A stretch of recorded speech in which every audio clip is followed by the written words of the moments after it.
Not how you started. 78 లో మీరు MLA అయ్యారు, 95 లో ముఖ్యమంత్రి అయ్యారు.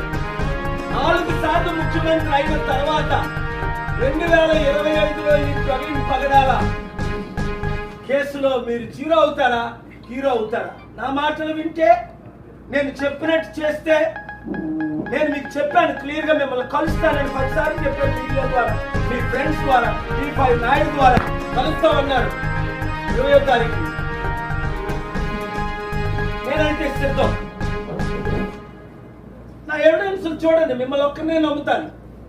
నేను పోలీసులు నమ్మనని క్లియర్ గా చెప్పాను. నా మీద కేసు వేసినప్పుడు పోలీసులు చచ్చిపోయాడు మీద ఇంకా నిందలు పెట్టరా?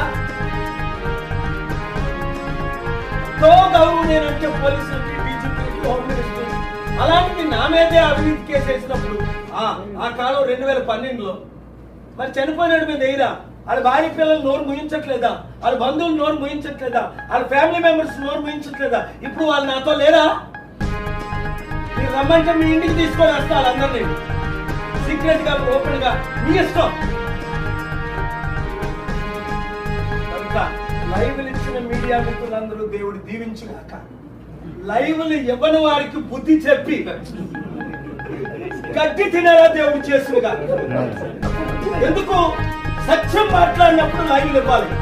Media is fourth pillar of democracy.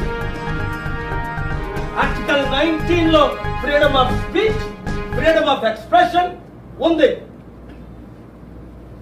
నేను క్వశ్చన్స్ రైట్ చేస్తున్నాను. నేను చూసానా ఆయన హత్య? లేదు.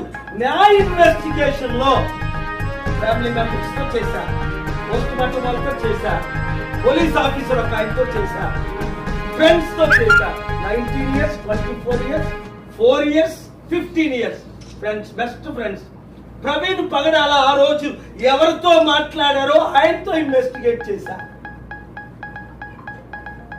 నా ప్రిలిమినరీ ఇన్వెస్టిగేషన్ లో ఇది హత్య అని తేలింది.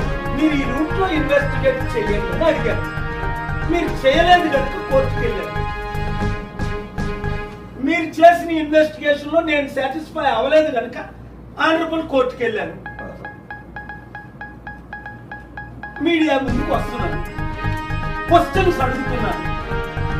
నేను పవన్ కళ్యాణ్ తిట్టినట్టు బట్టలిప్పి నిన్ను కొడతాను అని అన్పార్లమెంటరీ మాటలు నేను ఆడిన కదా ఆయనలాగా. మా రెడ్ బుక్ ఉంది, రెడ్ బుక్ లో మిమ్మల్ని పెడతాం. నాది ప్రేయర్ బుక్ ఉంది, మోస్ట్ పవర్ఫుల్ బుక్. 7 బుక్ లో పెట్టాను. 2009లో 7 చచ్చారు, అందరూ పొక్కదావు తెచ్చారు. నేను స్టార్ట్ చేసి ప్రేయర్ చేశానంత వరకు చేయాల పిండి అయిపోతా, మొక్కలు అయిపోతాను. ఇక్కడ బట్టలు నొక్కితే అక్కడి నుంచి బాంబులు పడతాయి. God's power is the mighty power. Chandrababu Naidu గారు గుర్తుందా? 97లో మీరు ఏమన్నారో? అంజనీ కుమార్ మీరు అప్పుడు కమిషనర్ వచ్చారు. వర్షం పడుతుంది, గ్రౌండ్స్ లో లక్షల మంది వెళ్ళిపోతున్నారు. మీరు పైన కూర్చున్నారు, పెద్దలందరూ కూర్చున్నారు. వెంటనే నేను నిలబడాను నర్సులో సూట్ వేసుకొని.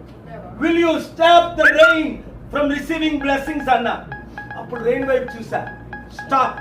మధ్యలో కూడా అంజనీ కుమార్ గారు అదే అడిగారు, సార్ ఒకసారి చెప్పండి ఆ రోజు ఎలా ఉంది. After 2 hours 20 minutes I will call you come back అన్నాడు చంద్రబాబు నాయుడు గారు. మీకు గుర్తుంది, మీరు అడిగారు ఎలా రెయిన్ ఆపారని. అదే ప్రభు నాతో ఉండబట్టి 1200 మంది లీడర్స్ నిన్న కాక మొన్న అంత పెద్ద గ్లోబల్ పీస్ సమిట్ కి ఇన్ని దేశాల నుంచి వచ్చారు. నిన్న కాక మొన్న మిమ్మల్ని అతిథిగా పిలిచారు. ఆ సమిట్ పెట్టాడు. $28 billion, $1 billion డొనేషన్ ఇచ్చేశాడు. అంటే 8,000 కోట్లు మన రాష్ట్రానికి వస్తుంది కదా మీరు వస్తే. నాలో ఉన్న ప్రేమ మీ పట్ల, చంద్రబాబు నాయుడు గారి రాష్ట్రం పట్ల, ప్రజల పట్ల నేను ఎంతవరకు ప్రేయర్ చేయట్లేదు, చెప్పించట్లేదు. వైఎస్ఆర్ అడుగడుగు నన్ను అరెస్ట్ చేశాడు, డిటైన్ చేశాడు. ఏం చేశా? రోజు తగ్గనా 58 సార్లు డిటైన్ చేశాడు, 58 సార్లు చెప్పించాడు, చంపడానికి ప్రయత్నించాడు, పైకి పంపించేశాడు. నేను మాట్లాడుతుండగా హెలికాప్టర్ కూలిపోయింది. తెలుసు కదా మీకు, లైవ్ ప్రెస్ మీట్ అవుతుండగా హెలికాప్టర్ కూలిపోయింది. మీరు ముక్కలు అవుతారు, మీ ముక్కలు దొరకవన్నా. ముక్కలు అయ్యారు, ముక్కలు దొరకలే. ఎందుకు చెప్తున్నాడు ఇది? నాతో పెట్టుకుంటే దేవుడితో పెట్టుకున్నట్టు, సత్యంతో పెట్టుకున్నట్టు, నీతి నిజాయితీతో పెట్టుకున్నట్టు. మీరు దేవుణ్ణే ఢీకొంటారా? సత్యాన్ని ఢీకొంటారా? అర్జెంటుగా ఆ పోలీసులందరినీ మీరు మార్చి సిబిఐ ఎంక్వైరీ వేయండి, లేదా నేను ఇచ్చే డైరెక్షన్లో హత్యగా మీరు ఇన్వెస్టిగేషన్ కంటిన్యూ చేయండి ఈ 1 వీక్. లేకపోతే నెక్స్ట్ వీక్ లో మీరు కౌంట్ చేసి సిబిఐ ఎంక్వైరీ అడగండి. తప్పే ఉంది. సిబిఐ కూడా మీదే కదా, నా గవర్నమెంట్ ఉన్నది మీదే కదా, సెంట్రల్లోనే మీ కూటమి గవర్నమెంటే కదా, మీ మోదీ గవర్నమెంటే కదా, మీ పవన్ కళ్యాణ్ గవర్నమెంటే కదా సిబిఐ కూడా. మరి ఎందుకు ఇవ్వకూడదు? ఎందుకంటే వాళ్ళకి, నాకు వాళ్ళ మీద నమ్మకం ఉంది. నాకున్న రిలేషన్స్ తో వాళ్ళకి నేను ఇన్ఫర్మేషన్ ఇస్తాను. లేదా చంద్రబాబు నాయుడు గారు మీరు పిలిస్తే ఇప్పటికేనో వస్తా,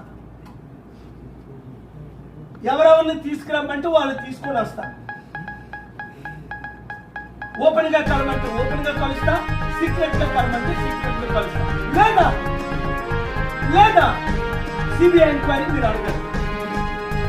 లేదా సిట్టింగ్ జడ్జితో రిటైర్డ్ ఐఏఎస్ ఆఫీసర్ రికమెండ్ చేస్తాను, రిటైర్డ్ ఐపీఎస్ ఆఫీసర్ రికమెండ్ చేస్తాను, ఒక సిట్టింగ్ జడ్జితో ఎంక్వైరీ చేయించాను. వాళ్ళకి నేను ఇన్ఫర్మేషన్ ఇస్తాను.